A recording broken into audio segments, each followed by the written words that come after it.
is to understand that one is eternally the servitor of Krishna, and that one's only business is to discharge one's duty in Krishna consciousness.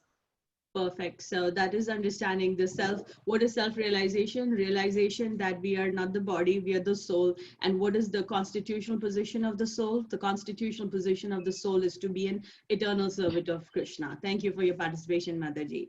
Next question, verse number 54. It is an open book. I should have more raised hands. What is the immediate symptom of a Krishna conscious person? And I think it's verse 54. Yeah. If I don't see raised hands, I'm going to call on each people. I don't see a raised hand. Geeta Mataji, unmute yourself.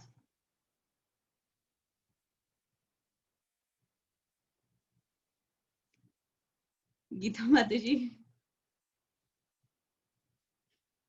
Okay, let's see. Ramasheshan Mataji, please go ahead.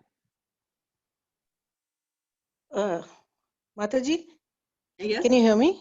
Yeah. Yeah, I think it is, how does a person speak? What is the language? How does he sit and how does he walk? That is the questions that are asked in the Sita. How is the Sita? Those are questions that are being asked by Arjuna, right? But my question is, what is the symptom, immediate symptom of a Krishna conscious man? There are two people dressed similarly versus, and what do they do? Like where you can immediately say this is a Krishna conscious person and this is not a Krishna conscious speech. person. It's based on speech, the way they speak. And how do they speak? What do they speak about? The one who is a pure devotee will speak only about Krishna consciousness and everything about Krishna. Thank you so much, Mataji. That is true. So what is the immediate symptom of a Krishna conscious person? Is the person who always speaks about Krishna, about how he can do service to Krishna. That is the concept of there. Then I think it was in verse 56. If you see the purport, verse 56, where is it? I'm looking at it here. In is it 56? Yeah. The translation says, one who's not disturbed in mind, even in midst of threefold miseries, is elated when there is not elated when there's too much happiness or free from attachment, fear, anger. What is the meaning of threefold material miseries? Threefold material miseries. Smita Mataji, did you answer already?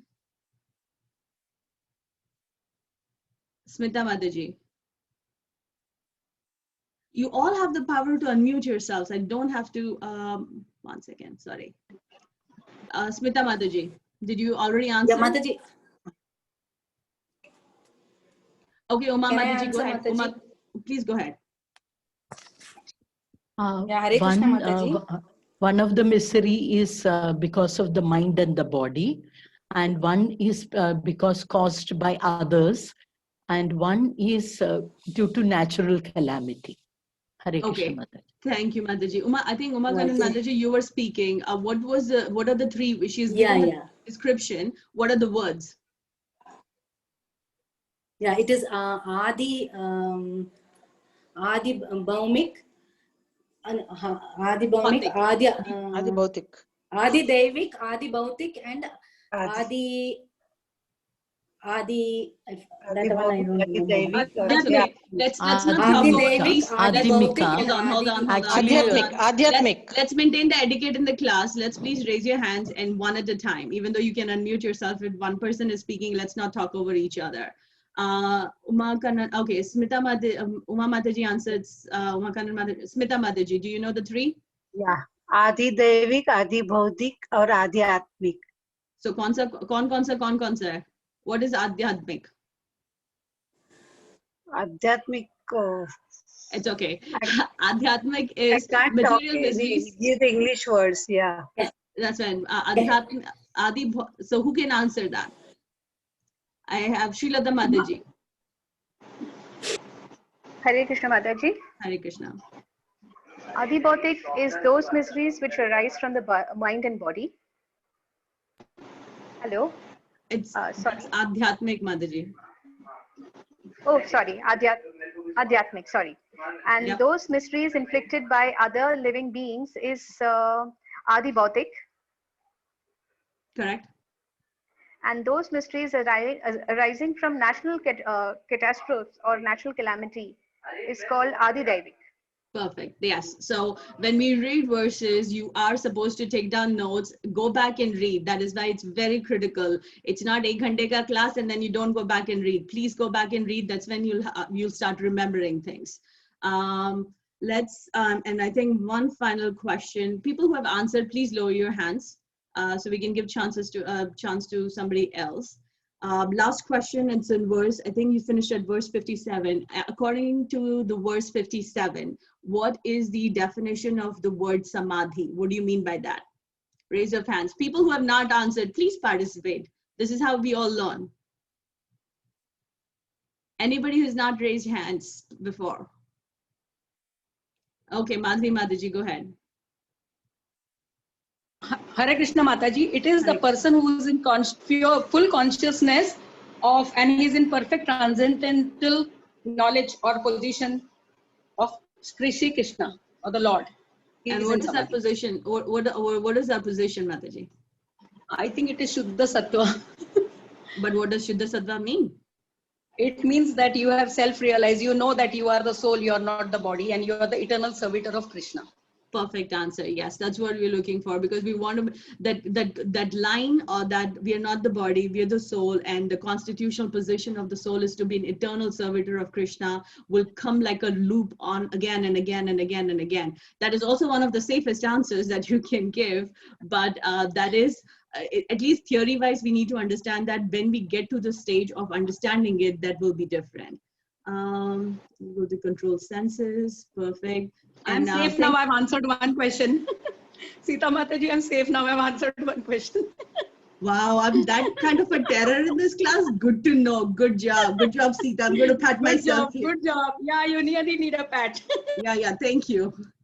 You need to read it. It needs to be interactive. There's no point in just talking. Okay, raise of hands. And I really want people who have not read, because I don't know how to read Sanskrit. And unfortunately you're stuck with me, because I think I can explain, but you have to practice. You have to, how do you participate in the class? Raise your hand. You don't pronounce, no worries. But take up the practice of speaking up and joining the classes. That's how you will learn. Galat hai, wrong hai, no worries. Just get up and say, I want to read.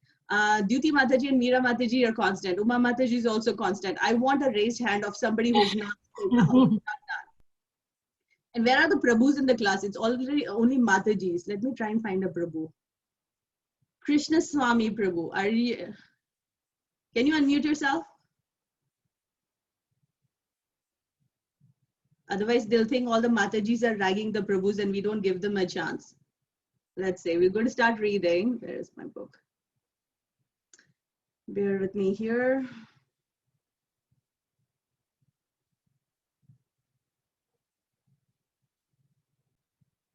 So we're going to start reading from verse number 58. All the Matajis also stopped. Okay, please raise your hands. I'll pick on somebody else later. Who wants to read? It's okay if you're Matajis. Matajis rock. Can I? Who's this, please? Meera. Oh, Meera Mataji, please go ahead. Sorry. Yeah. You're reading 58, right? Hare Krishna. Hare Krishna. Yada samharate chayam kurmunganiva sarvashaha indriyan nyartepyas tasya prajna pratishtita. Then, you can see my screen, Mataji, right? Okay, yeah, I was reading it from the book. Okay. No, that's okay. But can you see my screen? I just want to know. Yeah, yes, okay. Yes. Please go ahead. One who is able to withdraw his senses from sense objects as the tortoise draws his limbs within the shell is to be understood as truly situated in knowledge. The purport. The test of a yogi, devotee or self-realized soul is that he is able to control the senses according to his plan. Most people, however, are servants of the senses and are thus directed by the dictation of the senses. That is the answer to the question as to how the yogi is situated. The senses are compared to venomous serpents. They want to act very loosely and without restriction. The yogi or the devotee must be very strong to control the serpents like a snake charmer. He never allows them to act independently. There are many injunctions in the revealed scriptures. Some of them are don'ts, do nots, and some of them are do's. Unless one is able to follow the do's and the don'ts, restricting oneself from the sense enjoyment, it is not possible to be firmly fixed in Krishna consciousness. The best example set herein is the tortoise. The tortoise can at any moment wind up his senses and exhibit them again at any time for particular purposes. Similarly, the senses of the Krishna conscious person are used only for some particular purpose in the service of the Lord and are withdrawn otherwise. Keeping the senses always in the service of the Lord is the example set by the analogy of the tortoise, who keeps the senses within. Thank you so much for reading beautifully, Mataji. Hare Krishna. So they're talking about, when we started the chapter, let me see if I can show you this PowerPoint presentation. Because Krishna is telling Arjuna, that you have to, you are a person who has so much concentration. Even when you were a young child, what did you do? Your teacher gave a test of putting a wooden bird in top of a tree and said, go ahead and shoot the eye of that particular bird. So it's a big lush tree with fruits and branches and everything like that. But his concentration, his determination was so high that he was able to just view the target and he was able to do it. So Krishna is saying, be that person who has that level of concentration and who does not get distracted. So Arjuna asked, please tell me, how does the person look like? How is this Titadar Muni, one who doesn't get affected? What is his symptom? What is his speech? How does he sit? How does he walk? And these are covered in the different verses that we have done, that we are seeing here. So the point that we were reading, or the verse that we were reading, was about how does he sit? That's what we are on right now. So it says, one who's able to withdraw his senses from sense object, as the tortoise draws its limbs within the shell. So the example that is given is the tortoise is always cocooned within its shell. When it needs something, it goes out, comes back inside, takes whatever it needs to do, and then comes back into its shell. Nothing can deter it from anything. Now, the example that we can also share is about Srila Prabhupada. He was a person who was transcendentally unconscious. At the age of 70, when every one of us generally would think about, yaar, ho gaya, retire ho gaya, let's sit down and enjoy our life. At that time, he went on a cargo ship, not even a passenger ship, cargo ship. He got up, literally traveled a very difficult journey towards Boston. He, as you've learned these all previously, that unfortunately he did have a couple of minor heart attacks. But at age 70, he came to a Western world. Nobody was there who was welcoming, Ajao Srila Prabhupada, aap humko sikhane aa jao, nothing like that. He was there. He sat in a public park, chanted for 3 hours. Why? He was able to do that because his determination was very strong. He did not get distracted. Once I was hearing Mataji's class and she said, I apologize, I don't remember the devotee's name, but he used to travel with Srila Prabhupada during his travels just to take care of his needs. And he's a great speaker. And he keeps talking about Srila Prabhupada's pastimes, about what he did. And she had shared with us once that irrespective of what continent he was on, whether it was Australia, whether it was India, whether it was Africa, because he did spread Krishna consciousness all through the world, there's time zone difference. When I travel from here, from Chicago back to home in Chennai, it does take me about 2 days to get used to the time difference.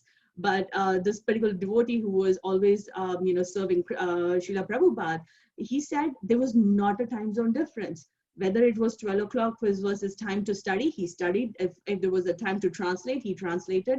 If the time was there to chant, he chanted. He did not waver from his purpose, irrespective of what time zone he was in. So Srila Prabhupada was transcendentally conscious to spread the word, because that was a word that was given to him by his Guru Maharaj.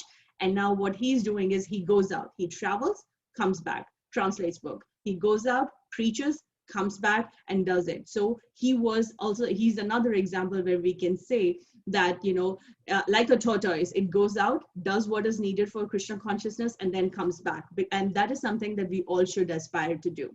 Now, how do we get there? There's no easy pill. We all have to chant. We all have to come to that stage, which is all what we are earning for. But how does it help? What can be done? What are the 4 regulative principles that we do that can help us improve or help us get to that particular thing? And all of you should know this by heart. What are the 4 regulatory principles? Let's see who can raise hands for this. Smita Mataji, you're a pro. I'm not going to ask you. Duty Mataji, I didn't have you answer. Go ahead, please. Hare Krishna Mataji. Mataji, no meat eating, no intoxication, then no illicit affair, and another one I'm forgetting. -1. ये सब answer Ratte होने चाहिए. Sorry, I'm kidding.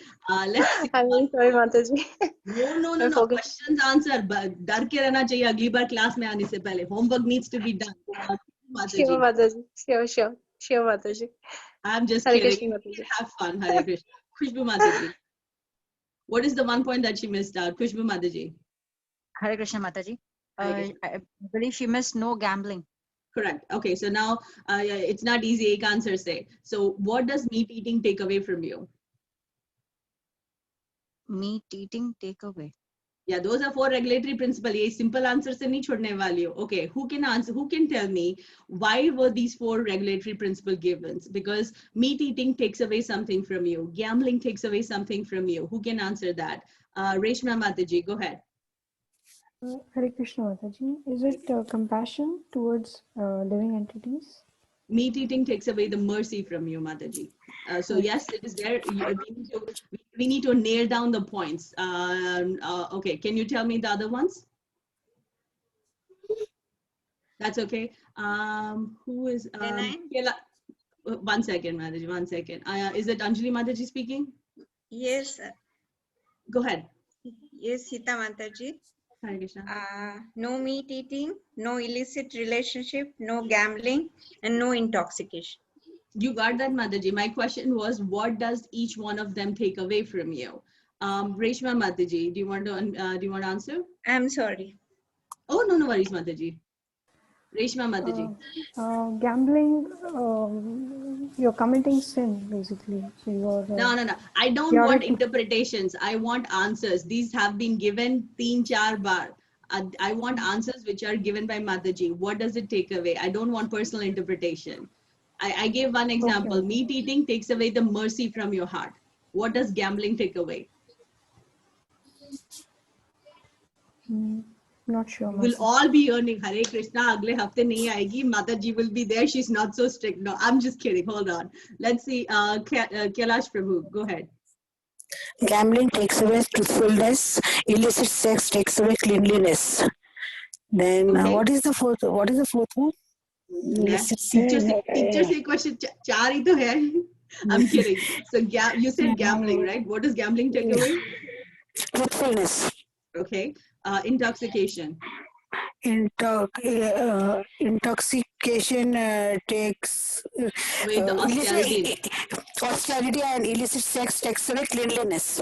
Correct. Beautiful. So thank you so much for participation. And I apologize. I don't mean to be, picking on people, but it's fun when it is interactive. Ravanna sabke sab so jaoge aap log. theek hai? So who would like any questions on? Please lower your hands, and then it'll make me understand if there's a question. Is there any questions on this particular verse, or can we move? Okay. Who wants to read next? Anybody who has read or answered, please lower your hands. Please lower your hands. I want people who are not participating to read. Reshma Mataji, you did not read before, right? Krishna Mataji, no, I have not read. Okay, please go ahead. Read 59. Mataji, I have a doubt. Oh, sure. Go ahead. Who is this, Mataji? Sorry. Oh, please go ahead. Mataji, here it's mentioned in the purport. There are many injunctions in the revealed scriptures, and some of them are do nots and some of them are do's. So here, which scriptures is it referred to? Because it is any Vedas, Mataji. It's all the Vedas always tell you what to do and what not to do. So they tell us the prescribed duties. It's like, you should do this. And then it also tells you not to do this. So it is a very general statement which says Vedas tell you, that is what the Vedas are. Vedas are something that came out from the breath of Lord Vishnu. And why were they sent out? They were sent out because when Lord Vishnu glanced at the material nature, just with his eyes, he glanced at the material nature, living entities were created. And living entities, when they came to the material world to enjoy whatever benefits they needed or they wanted to enjoy, then Krishna also sent in the Vedas. The Vedas tell you what they should do and what they should not do. Plus, he also gave information in the Vedas about yagnas. Yagnas are things that you perform so that you can, once you finish your enjoyment period, whatever you needed to enjoy, it gives you the way back to Krishna. And it tells you what you should do and what you shouldn't do. That's all. There's not a specific Veda they're referencing here. Okay. Okay, Mataji. Hare Krishna. Please go ahead, read, Mataji. Sorry, where is this here? Go ahead. Yes, Mataji. Hare Krishna. Vishaya vinivartante niraharasya dehina rasavarjam rasopyasya param drishtva nivartate. Translation: the embodied soul may be restricted from sense enjoyment, though the taste for sense objects remains. But ceasing such engagements by experiencing a higher taste, he is fixed in consciousness. Purport by Srila Prabhupada, Jai Srila Prabhupada. Unless one is transcendently situated, it is not possible to cease from sense enjoyment. The process of restriction from sense enjoyment by rules and regulations is something like restricting a diseased person from certain types of eatables. The patient, however, neither likes such restrictions nor loses his taste for eatables. Similarly, sense restriction by some spiritual process like Ashtanga Yoga in the matter of Yama, Niyama, Asana, Pranayama, Pratyahara, Dharana, Dhyana, etc. is recommended for less intelligent persons who have no better knowledge. But one who has tasted the beauty of the Supreme Lord Krishna... One second, Mataji. Please, anybody, let me... Sorry. Who is? Please mute yourself if you're not. If you're not there. Mataji, hold on one second. Let me. Mataji, you can unmute yourself and read. I apologize. Hare Krishna. But one who has tasted the beauty of the Supreme Lord Krishna in the course of his advancement in Krishna consciousness no longer has a taste for dead material things. Therefore, restrictions are there for the less intelligent neophytes in the spiritual advancement of life. But such restrictions are only good if one actually has a taste for Krishna consciousness.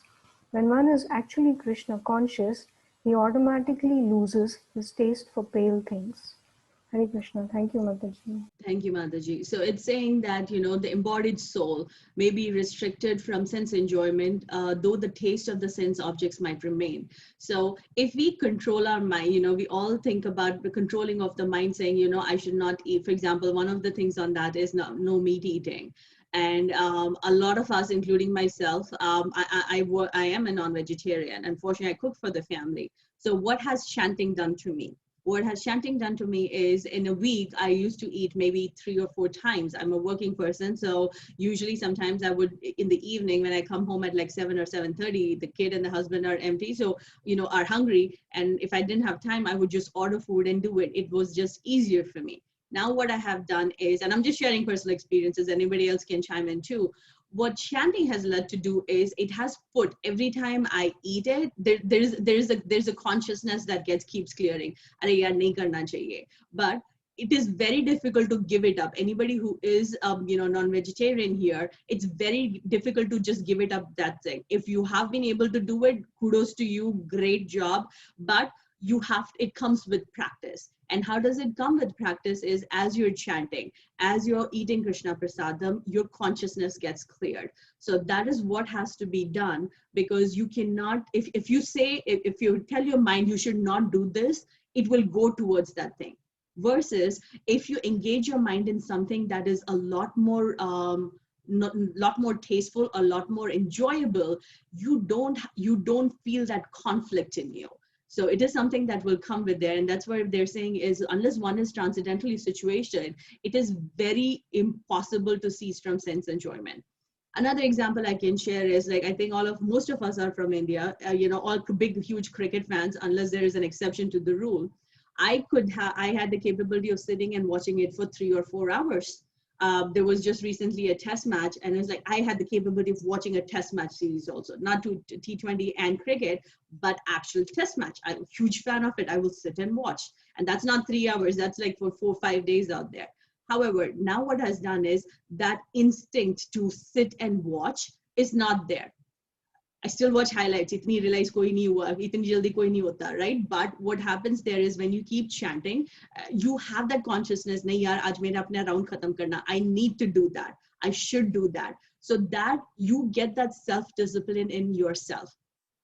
Now, these Ashtanga Yoga, I think, if I'm not wrong, whoever is a little bit more senior, you can tell, and I think it's chapter 8 now. It talks about all these different types, Yama, Niyama, Asama, Pranayama, Pratyahara.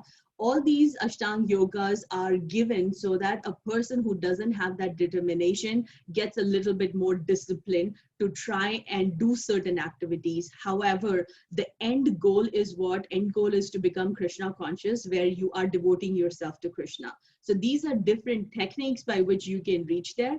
But if without having to follow the Ashtanga Yoga, because when Krishna was explaining it to Arjuna, Arjuna said, no, mere se to nahi hota ye. This is too difficult. How am I going to do all that? So for a pure devotee like Arjuna, who was such a great warrior, Ashtanga Yoga was not something that he was willing to do. So apna to, chance hi nahi hai. At least mera to nahi hai. So what we have to do, practice, keep chanting. That clears the miseries from your heart and you will be able to do it. So don't restrict yourself by saying, no, I don't want that. What you have to do is you have to try and find a higher taste. Once you find that higher taste, the transition from leaving something that you have the taste for and coming to what the Krishna wants us to do is quite an easy journey.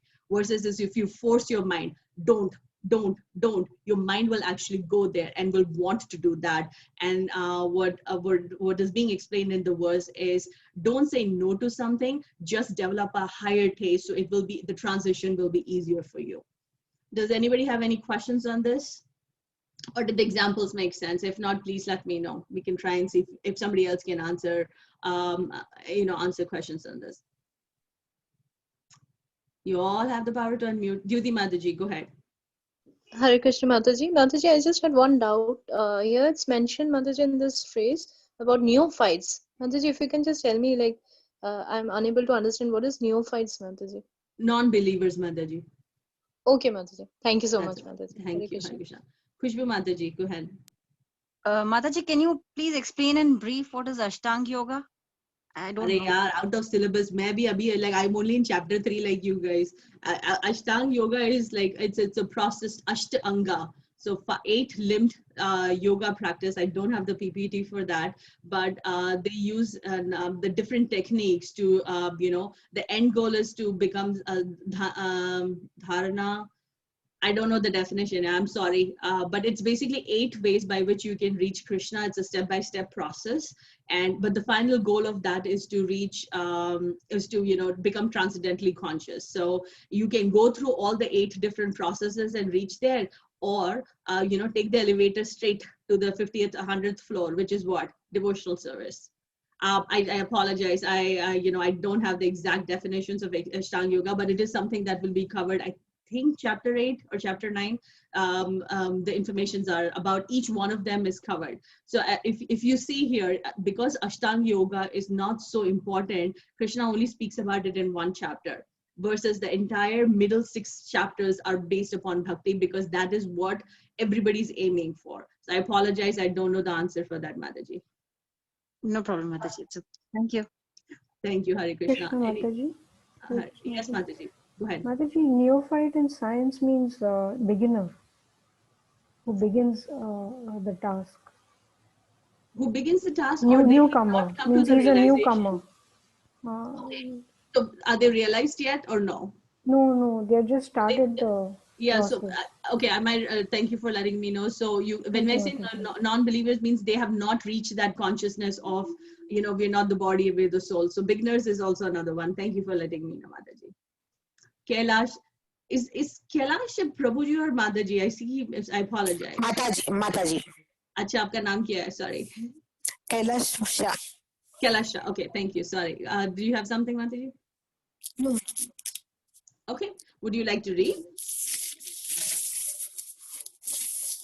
Okay. Can you read, Mataji? Next one. Yeah, I shall read. Okay. यततो हि अपि कौन्तेय पुरुषस्य विपस्सितः इन्द्रियाणि परमार्थीनि हरन्ति प्रसभं मनः.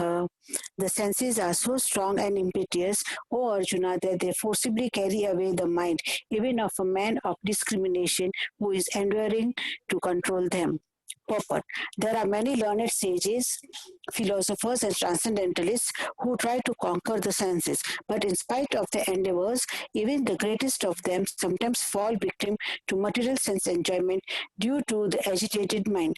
Even Vishwamitra, a great sage and perfect yogi, was misled by Menaka into sex enjoyment. Although the yogi was enduring for sense control with severe types of penance and yoga practice. And of course, there are so many similar instances in the history of the world. Therefore, it is very difficult to control the mind and the senses without being fully Krishna conscious. Without engaging the mind in Krishna, one cannot cease such material engagements. A practical example is given by Sri Yamunacharya, a great saint and devotee, who says, "Since my mind has been engaged in the service of the lotus feet of Lord Krishna, and I have been enjoying an ever new transcendental humor, whenever I think of sex life with a woman, my face at once turns from it, and I spit at the thought." Krishna consciousness is such a transcendentally nice thing that automatically material enjoyment becomes distasteful. It is as if a hungry man had satisfied his hunger by a sufficient quantity of nutritious eatables. Maharaja Amrisa also conquered a great yogi, Durvasa Muni, simply because his mind was engaged in Krishna consciousness. Hare Krishna. Hare Krishna. Thank you so much for reading, Mataji. So these comes back to the same point where the mind and our senses are so strong that it's very difficult to control them. So especially when you say something no to it, the mind wants to go further.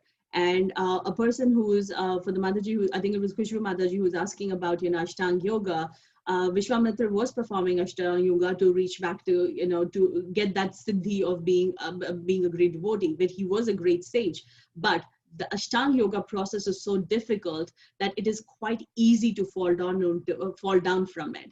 And Vishwamitra is an example that has been shared here, that he was distracted by Menaka.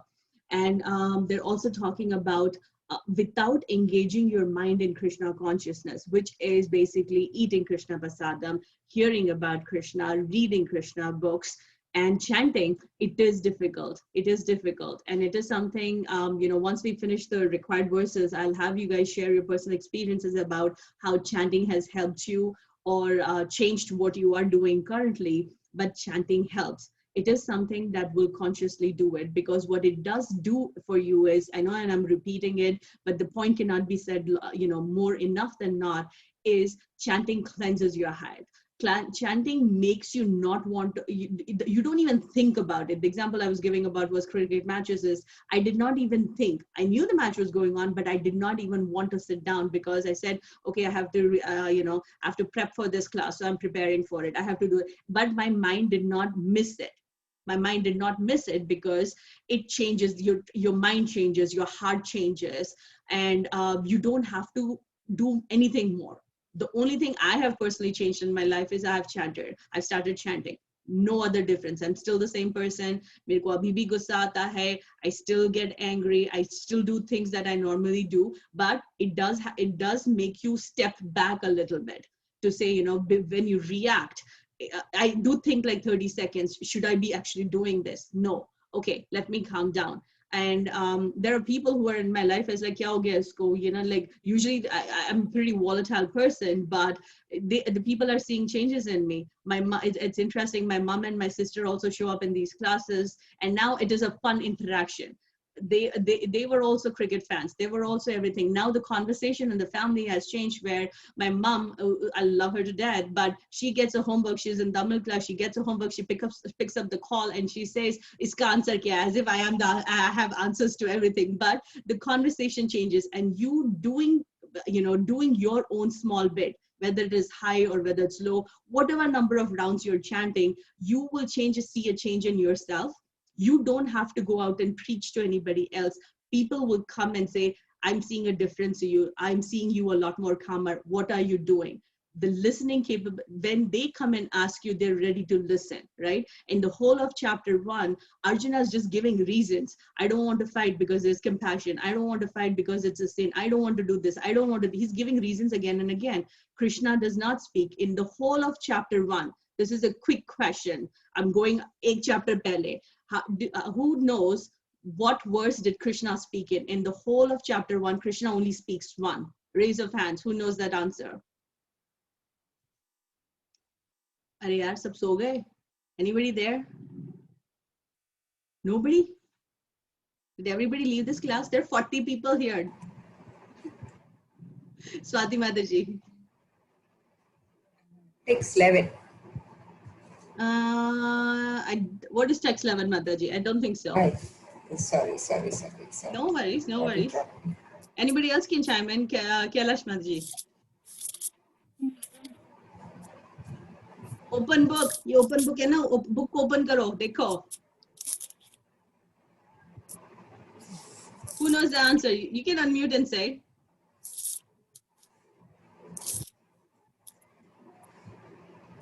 Madhavi Mataji, go ahead. You want me to say that verse, Mataji? The 2.11 verse? No. I'm asking. I don't think so. It's not 2.11. I'm asking in chapter 1. There is one verse that is spoken by Krishna. What is that verse number? Oh, sorry. 37, 38, Mataji. There's only one verse, Mataji. Can't be. Is it all together? It is 11. 37, 38. No. You're talking about 2.11, Mataji. I'm asking in chapter 1. Okay, I'm not going to give the answer. This is your homework, and I'll tell Mataji to ask this. Chapter 2 mein hai, to you don't mean you have to forget chapter 1. So who's this? I'm Swati. Can I? Oh, sorry. Go ahead. कर्मण्येवाधिकारस्ते मा फलेषु कदाचन मा कर्मफलं हेतुर्भक्त्यार्थितो संगः कर्मणि. Is that on chapter 1, Mataji? I'm asking, my question is very specific. Chapter 1. Homework. So, okay, we'll leave it up as such. Homework for this class. Go back and refer what in chapter 1. No. Okay, let's all mute ourselves. I don't want guesses here. I'm going to. It is text. Hold on, sorry. So this is homework. I don't want answers to this question. All the guesses that were given are inaccurate. Homework for this class is I think you have all power to unmute yourself, but we're going to move forward. The reason why I also wanted to see that, the reason why I was saying that about is, where is it? Our mind should be engaged. And how do we engage our mind? Get the taste, increase a higher taste for it, and you will not be able to, you won't get distracted where you're forcing yourself to do it. Any questions on this verse? But the homework that I'm going to give is, in addition to anything else that's going to come up, what is the verse number in chapter 1? Krishna only speaks one.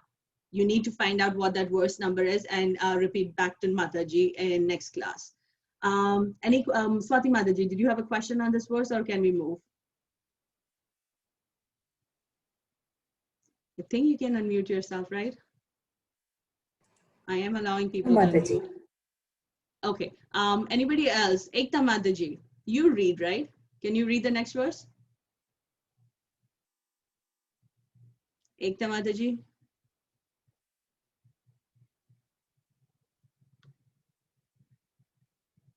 Hare Krishna. Would you like to read, or please raise your hand? Okay. Who is GV Narasa Reddy? Can you unmute?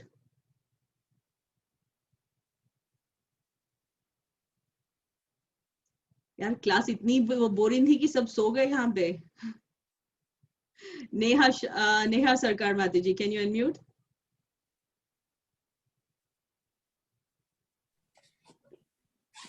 Hello, Mataji. Hare Krishna. Can you read the next verse, Mataji? I'll try. Sure. Yes, chapter 1, Mataji, Oh, Krishna never spoke. Oh, This is no. Narsa. Yeah, Narsa Prabhu, they spoke. Homework karo. Homework hai. I am confident in chapter 1 and 2. He spoke. You have to go back and refer. So, Mataji, please go ahead. Read.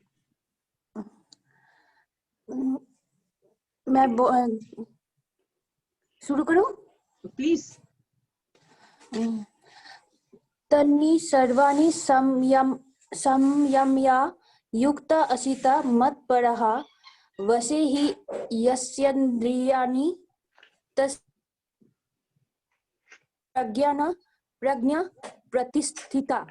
Thank you. Go ahead. Translation, one who restrains his senses and fixes his consciousness upon me is known as a man of steady intelligence. Purport, that the highest conception of yoga perfection is Krishna consciousness is clearly explained in this verse. And unless one is Krishna conscious, it is not at all possible to control the senses as cited above.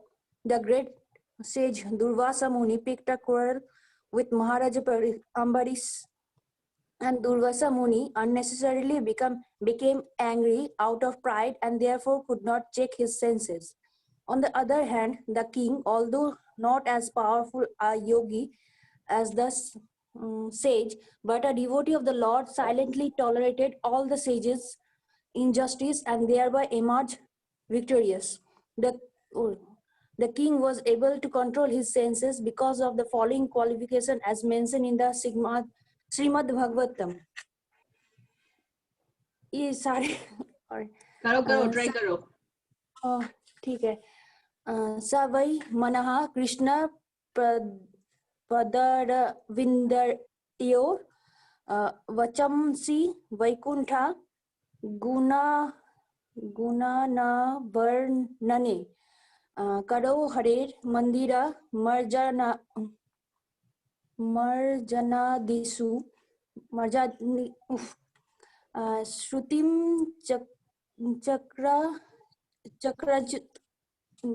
चक्राच्युत्या सत्कथोदये Mukund लिंगालये दर्शने दृशौ तद्रीत्या गत्रास्पर्शे time खत्म हो जाएगा. निगा संगमम ग्रहणम च तत्पद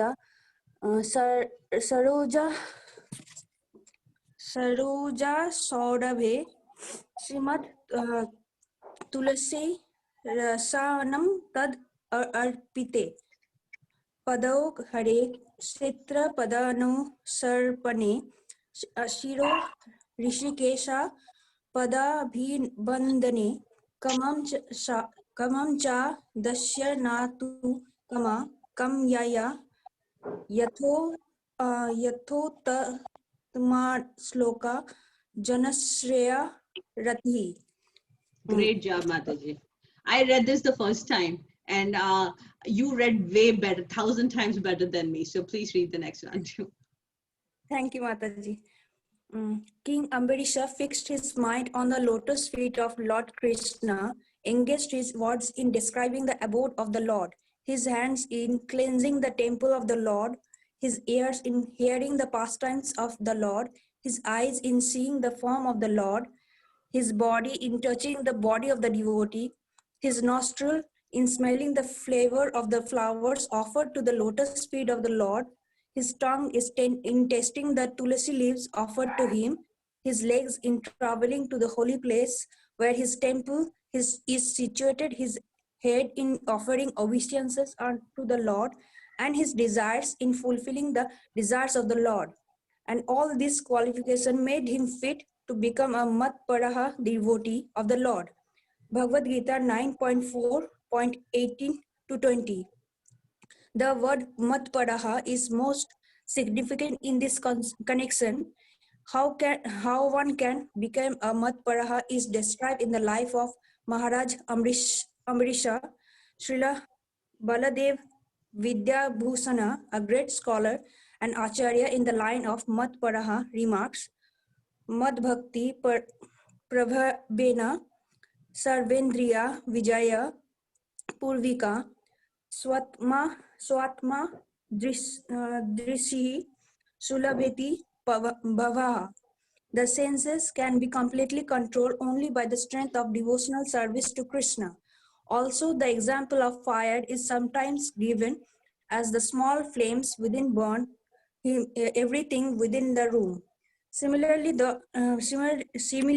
Lord Vishnu, situated in the heart of the yogi, burns all up kind of impurities. The Yogi Sutra also prescribes meditation on Vishnu and not on meditation on the void.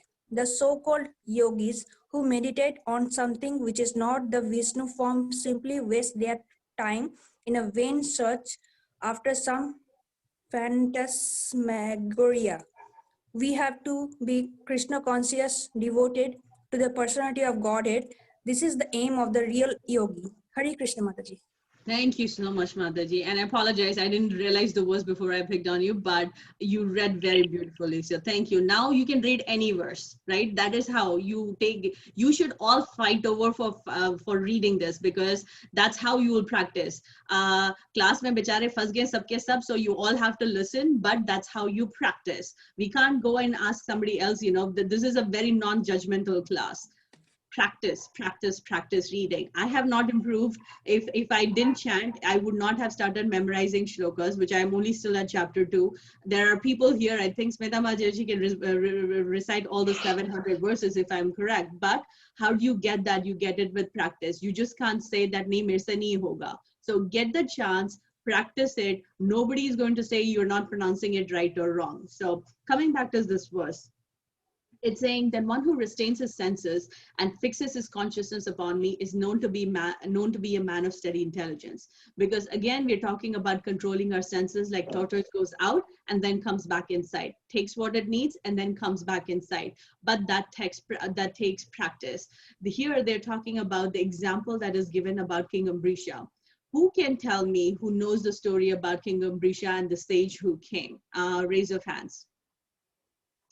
Anybody other than Smita Mataji? She's a pro at that. I think I know the answer. I want some new hands raised. All of you have been here in multiple classes, 18 days. I recognize all these names. Anybody who is not answered? Let's see. I want more raised hands. Aata nahi aata, haath uthao. Try karo. Okay, we'll go with, let's see. This is not Uma Mataji. Go ahead. Actually, Durvasa had come to dinner with at Maharaja's, Amrish Maharaja's place, and then he wanted to somehow, because he was Krishna conscious, he wanted to show him that he is superior to Amrish Maharaj. So then he said that I'll go take bath and come. Within that, everything should be ready. And then he took a long time to come back after his bath. And meanwhile, Maharaj ministers were telling, have something because you have been hungry. So you can have tulasi or little water. There's nothing wrong. Finally, yeah. Thank you, Srilata Mataji. It was on Ekadashi day. So finally, he has water. Then Durvasa Maharaj curses him, and then but because he's a Krishna conscious person, Krishna comes to his rescue, and Durvasa had to ask sorry to Amrish Maharaj. Thank you so much for sharing, Mataji.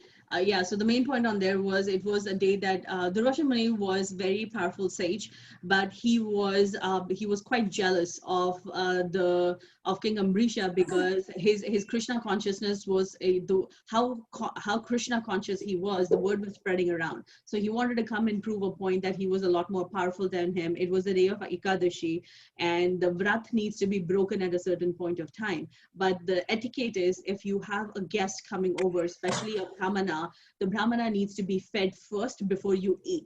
And because the Ekadashi fast had to be broken, his counselors had told him, just have a drop of water and to break the fast, and then let's wait for him to come back. Durvasa Muni came back and he cursed, like he took just a hair from his head, threw it on the ground, made it a big demon. The demon then goes and is trying to kill Amrish Maharaj. But Krishna finds this out and says, you do not at any point of time come and attack my true devotee. He sends his Sudarshan Chakra. Now he's running, Durvasha Muni is running to Lord Vishnu, to Lord Krishna, to I think Brahma, he goes to Lord Shiva, he goes to Lord Vishnu, and everybody says, no, I can't help you, and keep sending them the other way. When he comes to Lord Vishnu, Vishnu says, the only person who can take that back is a pure devotee, which if King Amrisha forgives you, then you can do it. So he comes back, apologizes for his behavior, and does it. So that's how the power of Krishna consciousness is. If you become a true devotee, Krishna takes care, will personally come and take care of for you.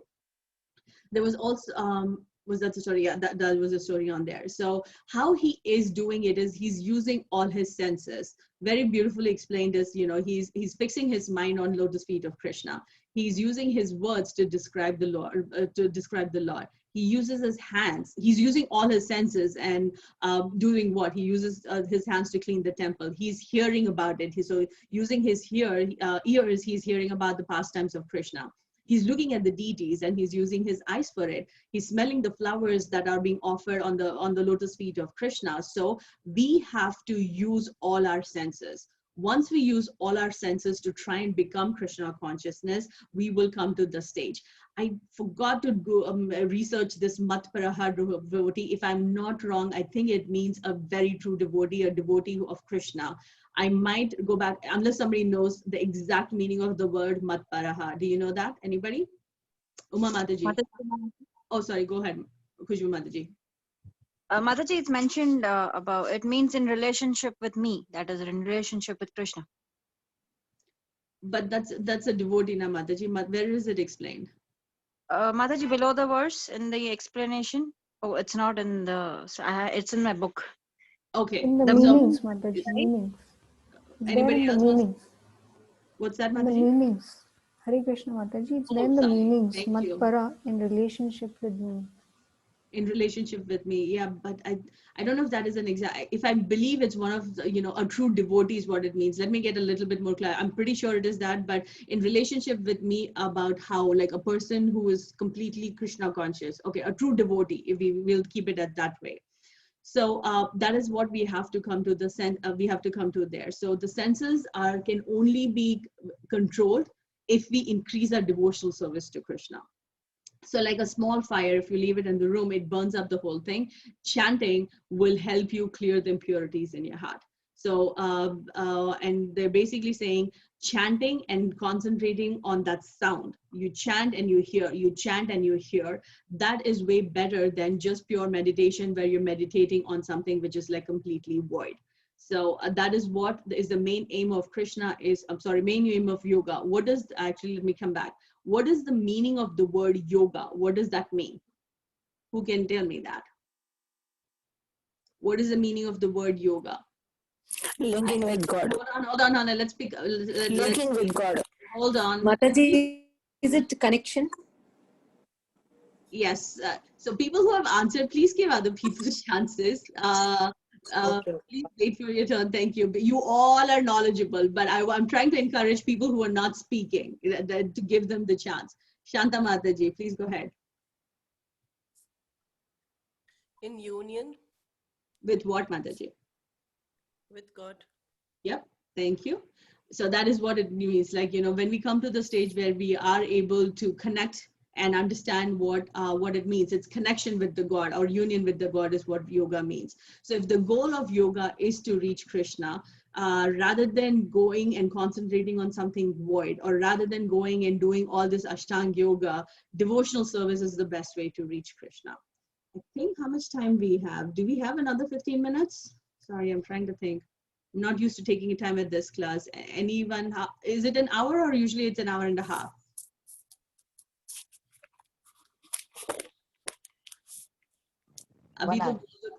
Is it, it's just an hour? No, Mataji, it's 1.5. Okay, so we have another half an hour, right? What time did I start the class? 8, 9? Yeah, it's just 1 hour. One Yeah, hour, okay. Mataji. Okay, thank you. I didn't want to take up more time. Okay, so any questions on this particular verse, or please let me know. Uma Mataji, your hand is raised. Did you have a question on this? No, Mataji. No, Mataji. I wanted to answer that question. I'm so sorry. Hare Krishna, Please don't Mataji. apologize. Please don't apologize. Thank you for your participation. And I don't mean to be picking on people who always speak. I really want to encourage people, because I spoke. I spoke in classes, whether it was question was right or wrong. I asked questions, and that is how I know what little I know. So please ask questions. Please participate. That's how we all will know. Smita Mataji, did you have a question? Your hand is raised. Mataji, I have a question. Is that Swati Mataji? Yes, Who's speaking? Mataji. Please go ahead. What's your question? Yeah. I would like to know the meaning of phantasmagoria. What does it mean? Where is it saying here? Where is it? Second last line. Second last line. Can anybody Google it? Who can Google it? Sumi Mataji, are you here? Waste their time in a way. What's that? Krishna Mataji, it's like an illusion. Phantasmagoria. Search Okay. after some phantasmagoria. Second last line. So it's like trying to find something that doesn't exist. Okay, so that might be, unless you want, here, let's see who can Google it first. What is the exact meaning of the word?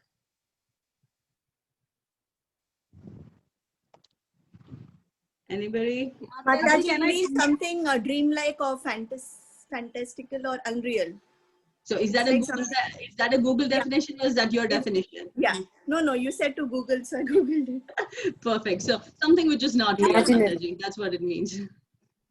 Yeah, imagine. It's not fantasy, no? It's like an optical illusion, yes. Okay. So like when you go into the desert, then, you know, you're thinking you're seeing a mirage. You think that there is a water, but there is nothing there. It is just an illusion. So that's what it means, Mataji. Imaginary, yeah. Yep. Okay. Hare Krishna Mataji. Thank you, Mataji. I got the homework. It's 1.25. Oh, no. Homework agle hafte ke liye. Don't leak out the answer. I want other people to go and find it. Don't release the answer. Okay. Otherwise, you will get a special homework if you release the answer for me. I've sent it on chat, Mataji, already. No, Sorry. chat is public. I'm so sorry. Chat is public. No, chat is public. No answer. No, don't release the answers. I want It's everybody already to pick sent, Mataji. It's already sent. Sorry about it. Yaar. I have students who are speaking, doing homework, and students who are not. So please go back. Don't cheat off the answers there, and we'll figure it out.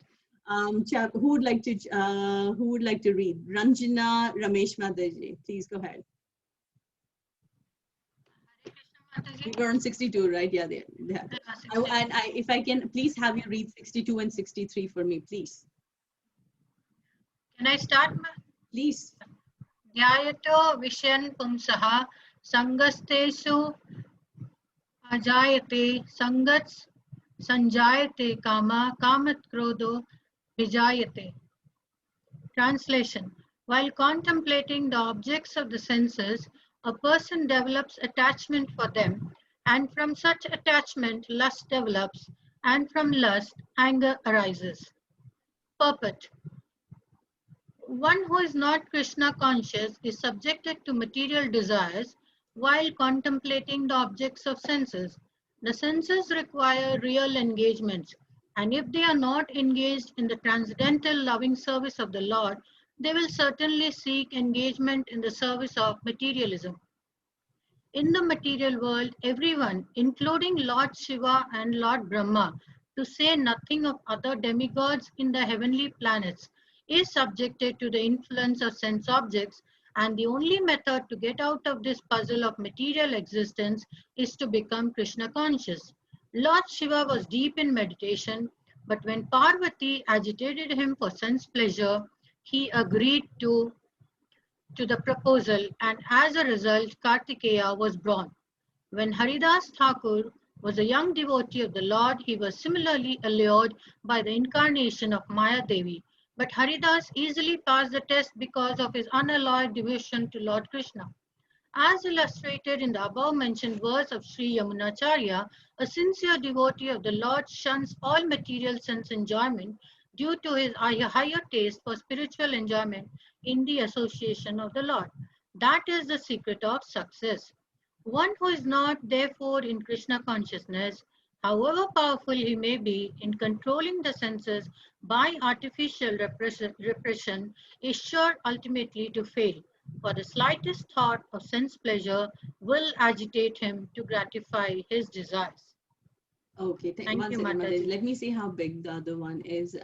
Sure, let me have somebody else read it, and then we'll do, because these two are combined together. So who would like to read the next one?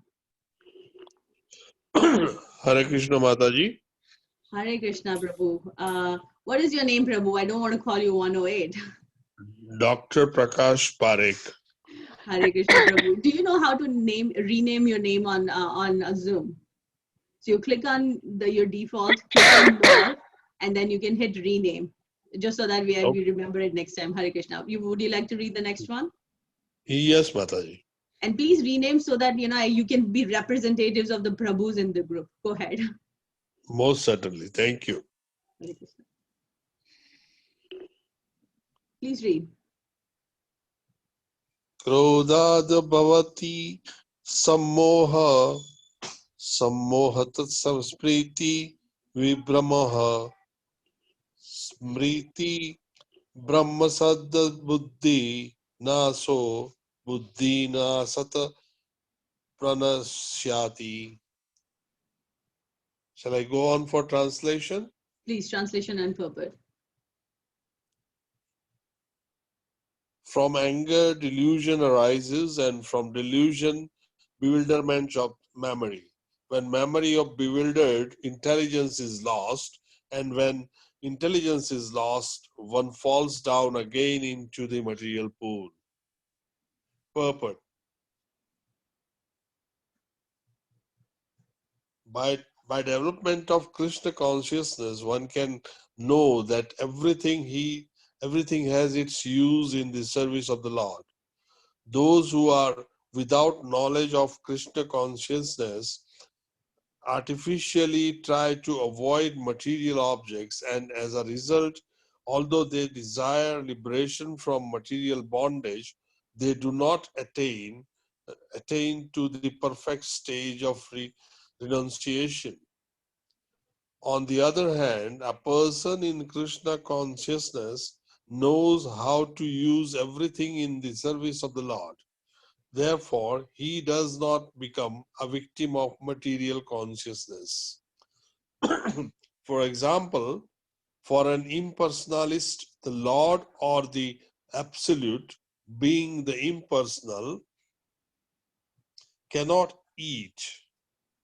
Whereas an impersonalist tries to avoid good eatables, a devotee knows that Krishna is the supreme enjoyer and that he eats all that is offered to him in devotion. So, after offering good eatables to the Lord, the devotee takes remnants called prasadam.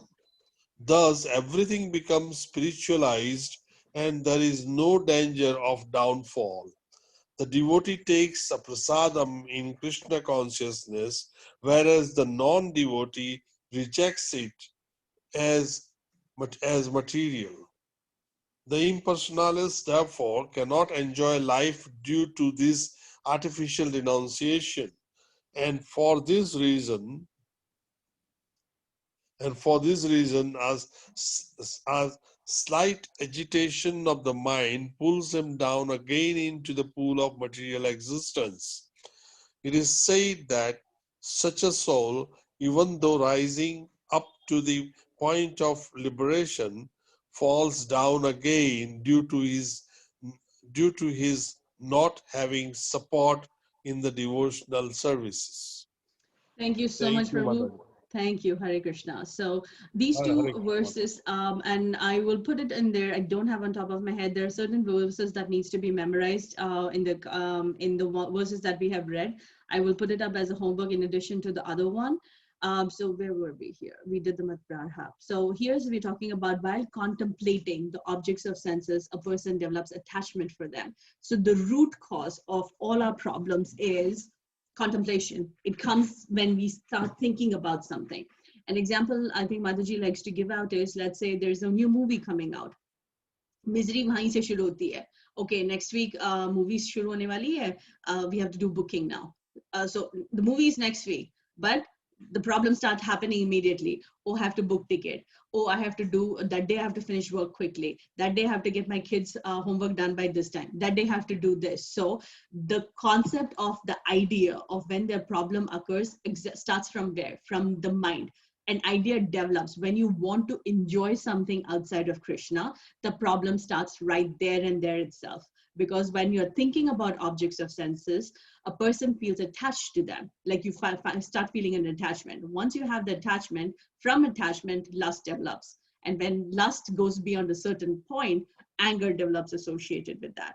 So our minds and senses need to have real engagement. Again, I'm repeating this point out of, repeating it again and again, but the real engagement, again, they're talking about is have your senses control, like instead of controlling your senses, engage your senses, because controlling of the mind and senses is very difficult.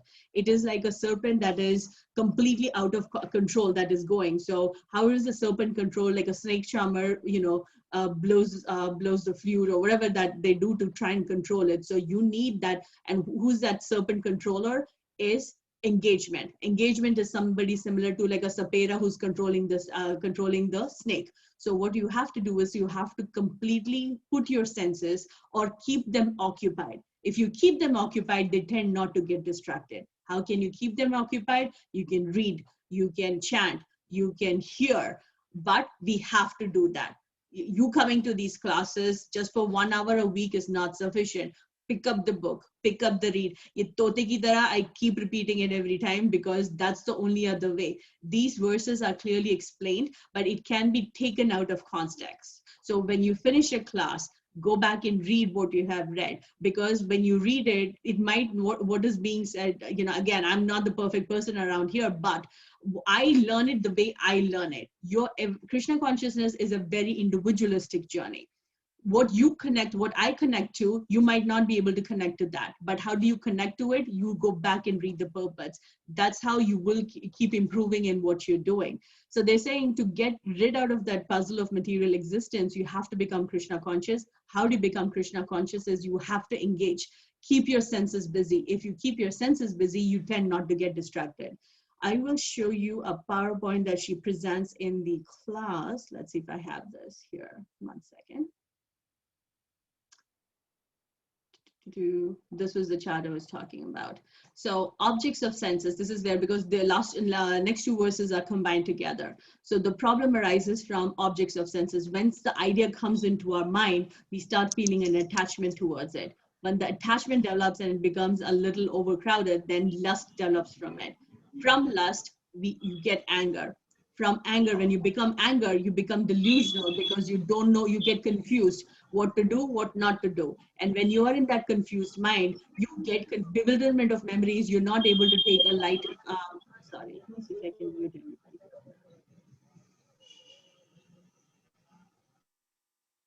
So when there's bewilderment of memory, there's loss of intelligence because you're not able to make executive or good decisions. And then once the loss of intelligence happens, person falls down from whatever level that they're in right now. So the way I remember it, again, all my examples seem to be of cricket, but that's how I associated it. So objects of senses. I have a cricket match tomorrow. That's my object of senses. I'm a huge Indian fan, so that is my attachment, mera country, as if I'm going to represent it. But that attachment comes. Lust. Oh, that's a good one. I forgot to ask this question. Who can raise hands and tell me what is the definition of lust? Mataji has covered this also multiple times. What's the do not answer, please raise your hand. What do you, how is lust defined? I want people who have not answered, please raise your hands. Mataji, you've already answered, so I'm going to wait for a few more seconds. No problem, Mataji. I'll answer last. Is it greed, Okay. No. Mataji? Let's wait. Let me ask because actually, Vijay Kannan Mataji, I don't think so. You answer. Have you answered in this class now? No, Mataji. No, Okay, Mataji. please go ahead. Is it greed, Mataji? No, Greed? Mataji. That's the light definition, but that's not the definition I'm looking for.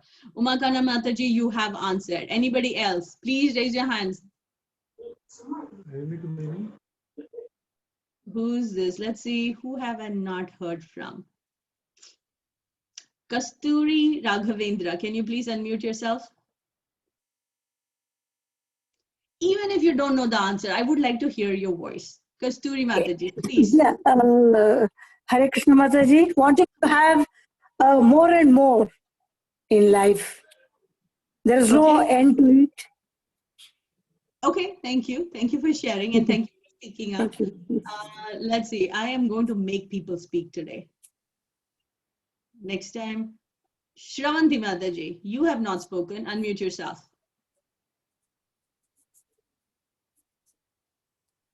See, this is how I know who's sleeping and who's sleeping. Hare Krishna. Shravanti Mataji, where did you go? Is it desire? Okay, that's fine. I am still looking for a separate answer. Let's see who is there. Usha Kamat Mataji, unmute yourself.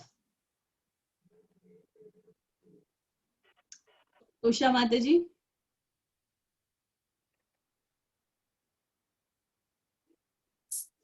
Hello.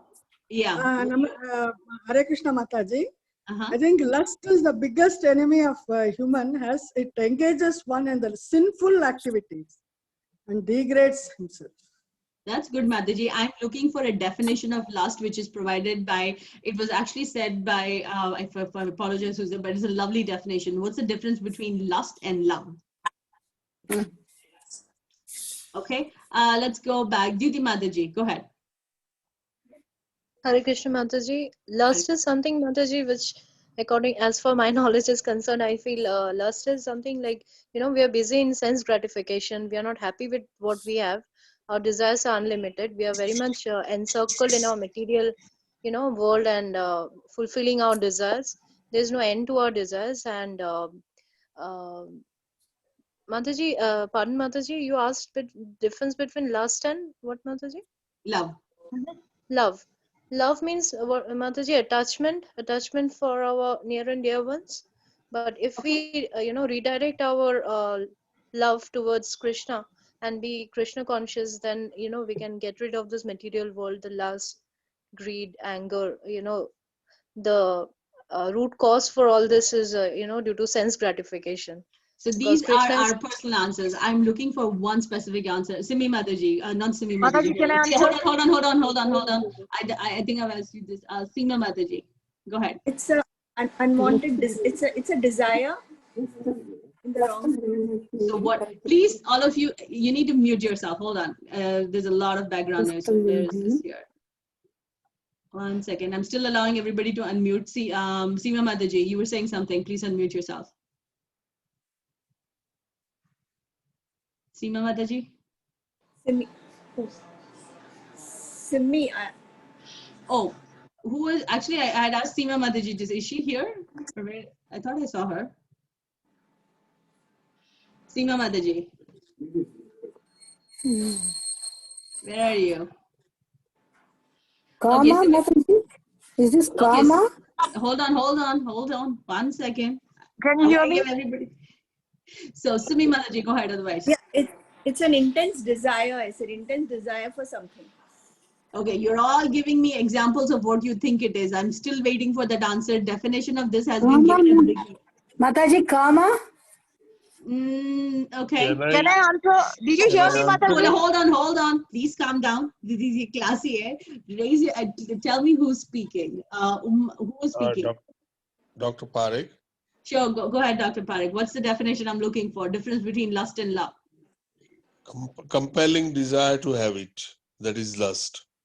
Okay, are you all giving me beautiful examples? Hare Krishna, Mataji. Examples, not an answer I'm looking for. Let's Hare see. Krishna, Mataji. Who is Can I this? try? Reshma, Reshma here. go ahead. Love is pure only with Lord Krishna, and everything else in this world is lust. You It's are material. right there. So the definition of lust, please Thank you, mute yourself. Please, where is it here? Let's mute all. I'm sorry, all your answers were good, but the explanation that Mataji has given, and she's shared this before, is any activity that I perform with the Krishna in mind is love. Any activity that I perform without Krishna in mind is lust. So our English definition of lust is to have an entire desire, entire greed about it. But we say no. If what you desire for does not involve Krishna, that is defined as lust. So coming back to it, it is a vicious circle. It starts when we start contemplating about sense objects. From contemplation, attachment comes. From attachment, lust comes. From lust, anger comes. God forbid, when I was a young India, bhar gaya, mood off, right? And then you would get angry, you would start acting up, you would not make right decisions, loss of intelligence, all for what? All for a match. I still get upset, don't get me wrong there, but that is where we do it. So what you have to do is, the first point of entry in your head is the thought of enjoying something which is not related to Krishna. When that thought comes, cut it down, shut it down, and then the cycle will not work. Uma Mataji, your hand is raised. Did you have a question? Mataji. No, Mataji, wanted to answer that as well. Okay, thank you, Mataji. So let's go back to this one here. So where we are there here. So here they're talking about, because the senses are so powerful, it is difficult to control them, even for demigods. Like Lord Shiva was distracted by by Mata Parvati, and at the end he had to, he married, and Lord Kartikeya was born. However, a pure devotee does not have that problem, because he can with whatever distraction comes, he would not be able, he doesn't get distracted. Who knows the story that is being said here about Maya Devi coming in, about Lord Haridas? Quickly, a quick recap. Can anybody tell me what the story is? And please raise your hand. Reshma Mataji, I think you have answered. I'm going to try and see if somebody else would like to chime in. Nobody knows that story? Okay, go ahead, Reshma Mataji. Hare Krishna, Mataji. Is it Haridas Thakur was chanting, and she was in the opposite home, and she kept visiting him, but there was no transformation in Haridas's mind. Your and stories, so- your concepts are correct, Mataji. If you don't mind, can I chime in? Yes, Mataji. So, I can't put it in words. Thank you. So Haridas Thakur is also called as, if I'm not wrong, the Namacharya. He used to chant like 64 lakh times the Harinam. So the Qazi in that particular town got so jealous. He used to live in a small kuti, and the only thing he used to do was chant. But because he was chanting so much, and he was chanting in a transcendental consciousness, his aura spread all across, and he became a lot more revered than the Qazi. So the Qazi said, this person can be distracted. So he sends a prostitute, which is actually an avatar of Maya Devi. She comes, and he welcomes her, saying, please just wait for a few minutes. I have made this vow to myself that I will be chanting so many rounds. You have a seat. As soon as I'm done finishing chanting, I will come and talk to you. So day goes, it becomes night, and then it's very light. She says, like, this guys keep chanting, so I'm going to leave. So this happens for a few days. Now at the third or the fourth day, she gets really upset. She says like, what is in this chanting that you're chanting? I'm such a beautiful woman. I'm standing there and you're not even coming and talking to me. So he says, I was waiting for you to give me this, ask me this question. He teaches her the power of chanting the Harinam, and then he leaves from the kuti. She goes, shaves her head, and she starts chanting, and she lives in that kuti. So that is a power of a true devotee. Even demigods can get agitated in their minds. The demigods can get distracted. But a true devotee who's completely devoted to Krishna consciousness, who's completely surrendered onto Krishna, does not get distracted. So that is the concept that they're talking about, is like, how does it work? You have to chant, you have to try and practice. It doesn't come on 1 day or 2 days. It is something that you have to keep practicing, and you will get there. The next was, let me finish this and then I'll take up some questions. So the circle that we were talking about is from anger, delusion arises. From delusion, bewilderment of memory. From bewilderment of memory, intelligence is lost and one falls down. So if the only way a person will not fall down is if they take, eat the Krishna prasadam, they chant, they devote themselves, and they don't go through controlling of their senses and trying to say, no, don't do this, don't do this, don't do this, through techniques such as the Ashtanga Yoga. If you do the devotion, take the devotional service, one, it's like an elevator that takes you right up there, but that also is a path that does not make you fall down. So we should, that is something that we should all be aiming for, is to become so transcendentally conscious that things don't distract us anymore. So eat Krishna prasadam, continue your chanting, read books. Read the books that you've done, and hopefully I'll have Mataji maybe ask you more questions to do it. Unfortunately for all of you, next week you get a break from me, but I'll be back the following week. So whatever verses Mataji has done, please read, because there will be a Q&A. That's how I'm going to start my classes, so that they can read. I think we're almost time there. Give me 1 minute quickly, if you don't mind. I want to see which verse we needed to complete at. Where does the Stita Muni sit? Talk, covered in. How does he sit? 63. We didn't finish 63. How much did we finish? Oh, perfect. We fell down at we finished at the right one. So the next one will be covered by Mataji. So we'll stop here. I'll take up any questions. Please let me know if you have any questions in regards to what we have. Sorry, hold on. What we have read. Kushba Mataji. Mataji, my question is from text 62. Okay. The first line of the explanation, while contemplating the objects of the sense. Mm-hmm. Mataji, this means only in terms of enjoyment, or it means on the other variants too? When like contemplating, you said, it's like basically what they're trying to say there, Mataji, is when you think about wanting to enjoy anything, just the thought, that is the root cause of all problems. Anybody who needs to leave, please leave. Thank you, Reshma Mataji. So the problem starts when you start thinking about material desires or wanting to do the enjoyment. So when the thought comes, curb it down there, and it will solve all your problems, so that you don't go through the circle that I was explaining. And Mataji, in continuation with that, the 63rd, it starts from anger. Mm-hmm. If the contemplating the object of that enjoyment doesn't get fulfilled, then the 63 words that from anger comes in, right? That's what. So those two are connected, Mataji. So what they're saying is they're showing you the circle. So if you cut it down, this whole circle doesn't begin. So once you cut down the thought, because if the thought comes, you get attached to it. From attachment, lust. When lust is not satisfied, anger develops. Then delusion, then bewilderment, then loss of intelligence, and then person falls down from whatever state they are in right now. So cut this down. Yahi se khatam kar do, khatam, cut it off, and then you will not go through it. So these two are actually interconnected. That's why we took it as together. Okay. Okay, Mataji. Thank you. Hare Krishna. Hare Krishna. Any other questions? Swati Mataji. Mataji, I would like to thank you so much. Oh, so I apologize. Sorry, there were two people speaking. Swati Mataji. Yeah, I was speaking.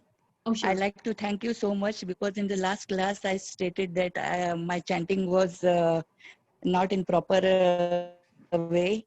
And since last month, I have carried out 16 rounds every day. And this is by your blessings. And I'm so much thankful to you. Oh, my blessings. Can you return that blessings to me so I can do 16? I'm only at 10. Thank you so much. But it is all your personal journey, Mataji. Nobody can influence anybody. All of us have our personal journey. No, Mataji, you have given me the encouragement. You have given me the encouragement. That's why. Thank you, Mataji. Thank you, Mataji. Hare Krishna. There's another Swati Mataji. Please, did you have a question? Yes, Mataji, Hare Krishna. I'm a little confused because in the PowerPoint we have noted that from 58 to 63, it explains the symptoms of a person in Krishna consciousness, how he sits, right? So, but what we are discussing here is not about, it's about the mind and controlling mind and all those things. No? It's just he's answering about, sitting is not just sitting in terms of how's he situated. That is much more of what they're talking about, Mataji. So sitting means he's not just going to sit and like in a position and not move, not like that. They're just trying to answer, because he asked that question, like how does he speak, how does he sit, how does he walk. Sitting also here symbolizes about what is this, we call it as achara and prachara, what he speaks and what he practices. How does he practice it? That's where we're talking about how to control the mind. What do we do? That's what is referring to. Not just sitting means like sitting in one place. Okay. Thank you. Hare Krishna. Okay, who else? Usha Mataji. Okay, Simi Mataji, go ahead. Mataji, just explain once more about lust and love. Like when you said lust is when you don't have without Krishna in mind. So for example, like I am attached to my family, I love my family. So if without Krishna in mind, this becomes lust. So I keep Lord Krishna in mind and I love them, so it is love. So is it that way? That is very Mataji. It's a definition. What was given was, I really liked it.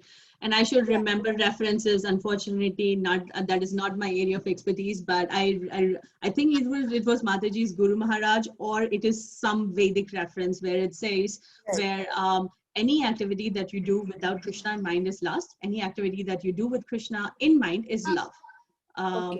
If somebody knows the words, they can say it about it, but that definition, stayed true to me. So in terms of, loving your family, you love them. The family is family, right? But you say, thank you, Krishna, for giving me such a lovely family. You're including Krishna in there. Including Krishna in them. Yeah, exactly. So that is a better way of understanding. Yeah.